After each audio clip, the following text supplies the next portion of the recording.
இந்த வீடியோல இட்லி தோசைக்கு விட்டு சாப்பிடுற மாதிரி 4 விதமான சைட் டிஷ் ரெசிபிஸ் பார்க்க போறோம். சௌச்சௌ கடையில் பண்ண போறோம். இந்த குக்கர்ல கட் பண்ண 300 கிராம் சௌச்சௌ, கட் பண்ண 150 கிராம் தக்காளி, பொடியா கட் பண்ண 2 பச்சை மிளகாய், கட் பண்ண 15 சின்ன வெங்காயம். இதுக்கு பேர் ஒரு மீடியம் சைஸ் பெரிய வெங்காயத்தை கட் பண்ணி சேர்த்துக்கங்க.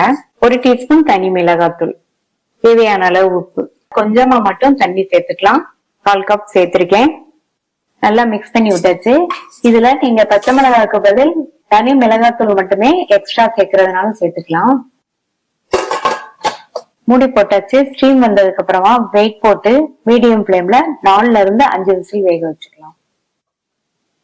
4 விசில் வந்துருச்சு. சேர்த்த காய், தக்காளி, வெங்காயம் எல்லாமே நல்லா கரெக்டா வந்திருக்கு. இத ஒரு பருப்பு கடையிற மத்த வச்சு நல்லா கடைஞ்சிடலாம். அல்லது தண்ணிய லைட்டா வடிச்சிட்டு மிக்சி ஜார்ல சேர்த்து விப்பர்ல விட்டு விட்டு போட்டு அரைச்சுக்கங்க. ரொம்ப மையா மசிச்சிடக்கூடாது. கடைஞ்சாச்சு. லைட்டா காய் அங்கங்க தெரிகிற மாதிரி கடைஞ்சுக்கணும். தாளிக்கிறதுக்கு 3 டீஸ்பூன் எண்ணெய் சூடாயிடுச்சு. கடுகு, உளுந்து, கறிவேப்பிலை, கட் பண்ண காஞ்ச மிளகாய், 1/2 டீஸ்பூன் பெருங்காய பவுடர். இது கூட கொஞ்சமா பொடியா கட் பண்ண மல்லி இலை சேர்த்துட்டு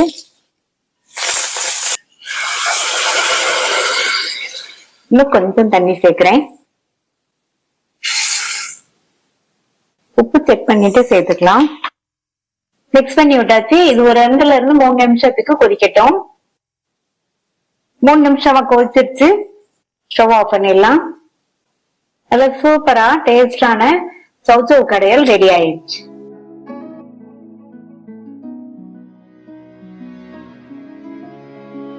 பாசிப்பருப்பு சாம்பார் பண்ண போறோம்.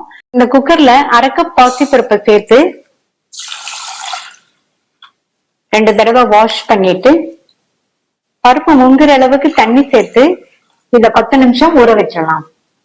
10 நிமிஷமா பருப்பு ஊறினதும் ஸ்டவ் ஆன் பண்ணிட்டு இதுல 10-12 போல சின்ன வெங்காயம், கட் பண்ண 3 பச்சை மிளகாய், ஒரு சின்ன சைஸ் கேரட்டை கொஞ்சம் பெரிய பெரிய துண்டுகளா கட் பண்ணி சேர்க்கிறேன்.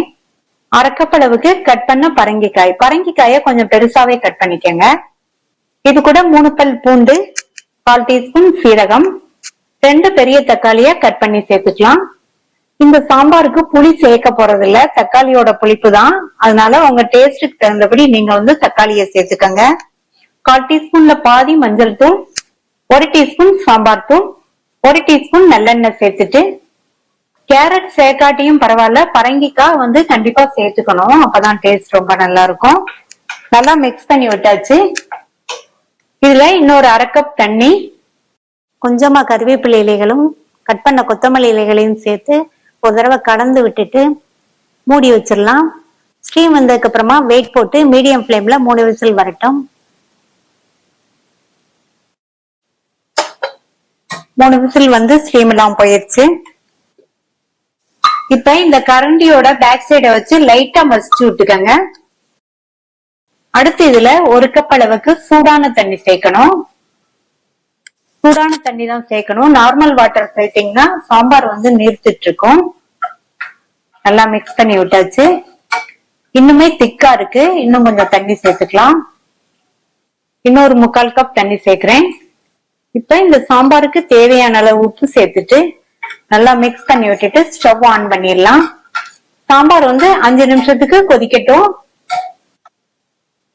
இப்ப 5 நிமிஷமா கொதிச்சிருச்சு.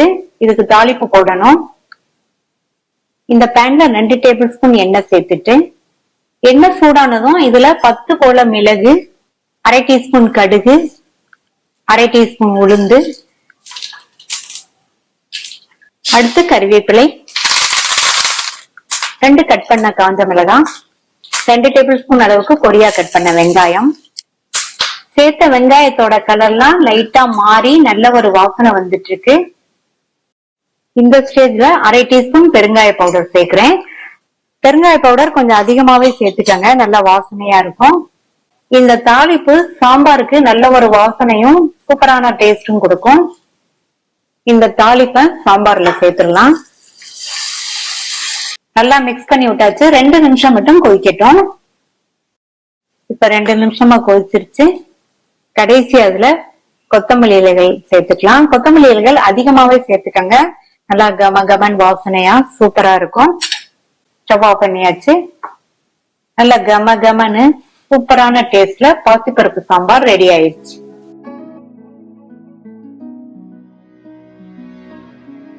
டேஸ்டியான தக்காளி கொத்து எப்படி பண்றதுன்னு பார்க்க போறோம். 300 கிராம் தக்காளிய சின்ன சின்ன பீசஸா கட் பண்ணிக்கலாம்.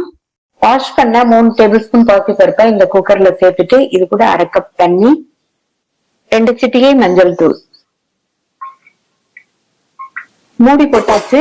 ஸ்டீம் வந்ததுக்கு அப்புறமா வெயிட் போட்டு மீடியம் ஃபிளேம்ல 3 விசில் வரட்டும். பருப்பு நல்லா வெந்துருச்சு. இந்த அளவுக்கு வேக வச்சுக்கணும். இந்த பருப்பை இறக்கி வச்சுட்டு அடுத்து இந்த மிக்ஸி ஜார்ல 3 டேபிள் ஸ்பூன் தேங்காய் துருவல், 1/4 டீஸ்பூன் சோம்பு. உங்களுக்கு சோம்பு வாசனை பிடிக்கும்னா 1/2 டீஸ்பூன் கூட சேர்த்துக்கங்க. இதுல கொஞ்சமா தண்ணி சேர்த்து நல்லா நைஸா அரைச்சுக்கலாம். இந்த பேன்ல 1 டேபிள் ஸ்பூன் நல்லெண்ணெய் சேர்த்து சூடானதும் 1 டீஸ்பூன் கடுகு, 1 டீஸ்பூன் கடலைப்பருப்பு, 3 பெரிய பச்சை மிளகாவை 2 கட் பண்ணி கீறி சேர்க்கிறேன். அடுத்து கறிவேப்பிலை. இந்த மிளகாய் அவ்வளவா காரம் இருக்காது, அதனால நான் 3 மிளகாய் சேர்த்திருக்கேன். உங்களோட மிளகாய் காரமா இருந்தா 2 சேர்த்துக்கங்க. அடுத்து ஒரு மீடியம் சைஸ் வெங்காயத்தை இந்த மாதிரி பொடியா சாப் பண்ணி சேர்த்துட்டு வெங்காயம் கண்ணாடி பதம் வர வரையும் வதக்கிட்டு இதுல கட் பண்ணி வச்ச தக்காளி,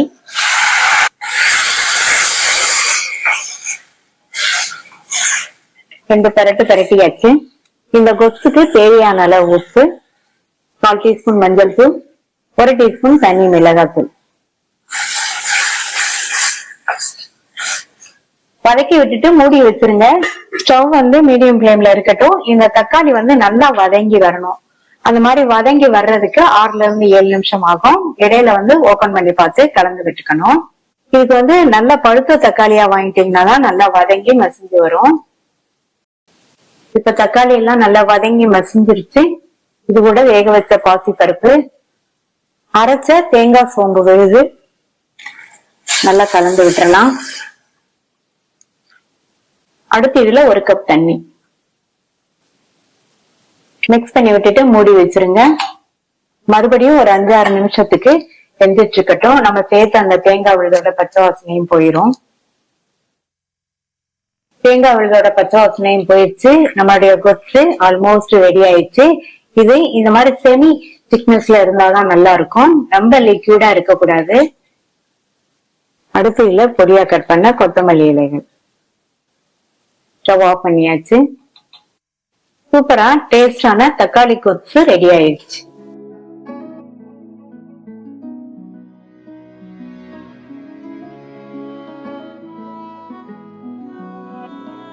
பாம்பே சட்னி பண்ண போறோம். இந்த பேன்ல 4 டீஸ்பூன் தேங்காய் எண்ணெய் சேர்க்கிறேன். எண்ணெய் சூடாயிடுச்சு. இதுல 1 டீஸ்பூன் கடலை பருப்பு, 1 டீஸ்பூன் உளுந்து, 1 டீஸ்பூன் கடுகு, 1/2 டீஸ்பூன் சீரகம். சீரகத்தை கடைசியில சேர்த்துக்கங்க. அடுத்து கறிவேப்பிலை, கூடவே 2 சின்ன சைஸ் பெரிய வெங்காயத்தை நீல வாக்குல கட் பண்ணி சேர்க்கிறேன். 4 சின்ன சைஸ் பச்சை மிளகாவை இந்த மாதிரி கட் பண்ணி சேர்க்கிறேன். ஒரே ஒரு காஞ்ச மிளகாவை மட்டும் கட் பண்ணி சேர்க்கிறேன். அடுத்து 3/4 டீஸ்பூன் பெருங்காய பவுடர்.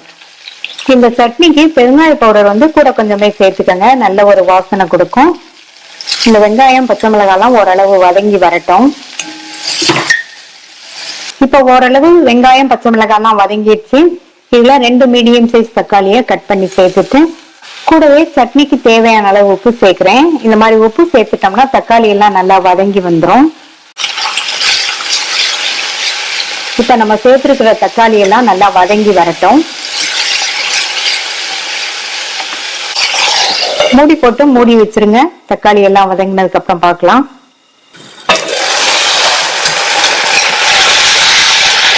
இப்ப தக்காளி எல்லாம் ஓரளவு நல்லாவே வதங்கி இருக்கு. இதை லைட்டா இந்த மாதிரி மசிச்சு விட்டுருங்க. இதுல 2 டேபிள் ஸ்பூன் கடலை மாவு சேர்க்கிறேன்.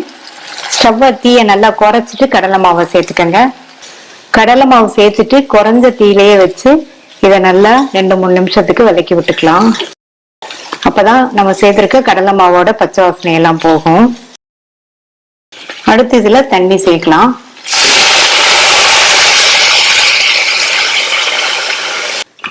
ஒரு கப் தண்ணி சேர்த்திருக்கேன். நல்லா இதை கலந்து விட்டுட்டு அப்புறமா தண்ணி சேர்த்துக்கலாம். இன்னொரு 1 கப் தண்ணி சேர்க்கிறேன்.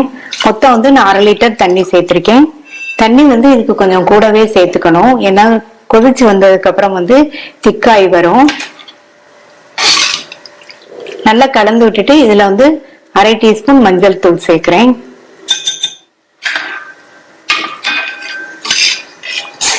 ஏற்கனவே நம்ம உப்பெல்லாம் சேர்த்துட்டோம். இப்ப உப்பு எதுவும் போட வேண்டியதில்லை.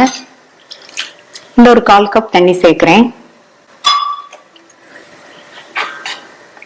இது ஒரு 5 நிமிஷத்துக்கு நல்லா கொதிக்கட்டும். இந்த மாதிரி கொதிச்சதுக்கு அப்புறமா ஸ்டவ் மீடியம் ஃப்ளேம்ல வச்சிருங்க. ஒரு 5 நிமிஷத்துக்கு நல்லா கொதிக்கட்டும். 5 நிமிஷமா கொதிச்சு சட்னி நல்லா திக்காய் வந்துருச்சு பாருங்க. இதுல பொடியா கட் பண்ண கொத்தமல்லி இலைகள் கொஞ்சம் சேர்க்கலாம். கொத்தமல்லி இலைகள் இந்த சட்னிக்கு நல்ல வாசனை கொடுக்கும். அதனால கூட கொஞ்சம் சேர்த்துட்டாங்க. நல்லா கலந்து விட்டுட்டு ஸ்டவ் ஆஃப் பண்ணிடலாம். ரொம்ப ஈஸியா வேகமா பண்ணக்கூடிய டேஸ்டான பாம்பே சட்னி ரெடி ஆயிடுச்சு. ட்ரை பண்ணி பார்த்துட்டு உங்க கமெண்ட்ஸை சொல்லுங்க. தேங்க்யூ.